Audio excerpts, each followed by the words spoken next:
નમસ્કાર, TV 30ના digital પ્લેટફોર્મમાં આપનું સ્વાગત છે। આપ જોઈ રહ્યા છો ટોપ ન્યૂઝ। પીએમ મોદીએ આંધ્રપ્રદેશના એક મંદિરમાં થયેલી ભાગદોડ પર દુઃખ વ્યક્ત કર્યું। રાહત ભંડોળની જાહેરાત કરવામાં આવી છે તો મુખ્યમંત્રી નાયડુએ ઘટના પર દુઃખ વ્યક્ત કર્યું અને તપાસના આપ્યા આદેશ।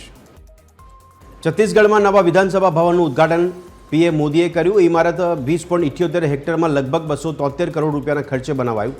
આ પરિસરમાં પૂર્વ સીએમ વાજપેયીની પ્રતિમાનું પણ ઉદ્ઘાટન કરવામાં આવ્યું। એઆઈએડીએમકેના વરિષ્ઠ નેતા કે સેંગોટેયાને હકાલપટ્ટી પર પોતાનું મૌન તોડ્યું। નોટિસ વિના દૂર કરવામાં આવવા બદલ ઊંડો અફસોસ વ્યક્ત કર્યો। તેમણે ઈપીએસ પર પણ નિશાન સાધ્યું। પોપ સિંગર એન્ડ્રિક ઇંગલિયસના કોન્સર્ટમાંથી 23 લાખ રૂપિયાના ફોન ચોરાયા। એફઆઈઆર નોંધાઈ છે। પોલીસે સીસીટીવી ફૂટેજના આધારે તપાસ હાથ ધરી છે। આરોપીઓને પકડવાના પ્રયાસો ચાલુ। તો હૈદરાબાદ એરપોર્ટ પર બોમ્બની ધમકી આપવામાં આવી। ઇન્ડિગો ફ્લાઇટને ડાયવર્ટ કરવામાં આવી। ધમકીને ગંભીર ગણાવી અને સુરક્ષા પગલાં અમલમાં લેવામાં આવ્યા। મુખ્યમંત્રીની અધ્યક્ષતામાં મળી ઉચ્ચસ્તરીય બેઠક। પાક નુકસાની અંગે બેઠકમાં ચર્ચા કરાઈ। કમોસમીથી થયેલા પાક નુકસાનીનો ત્વરિત સર્વે કરવા અધિકારીઓને અપાઈ સૂચના। રાજ્યમાં પાક નુકસાની સર્વેની કામગીરીને લઈને ખેડૂતોમાં વિરોધના સૂર છે। પાકનો સર્વે કર્યા વિના સરકાર રાહત પેકેજ જાહેર કરે તેવી ખેડૂતોની માંગ।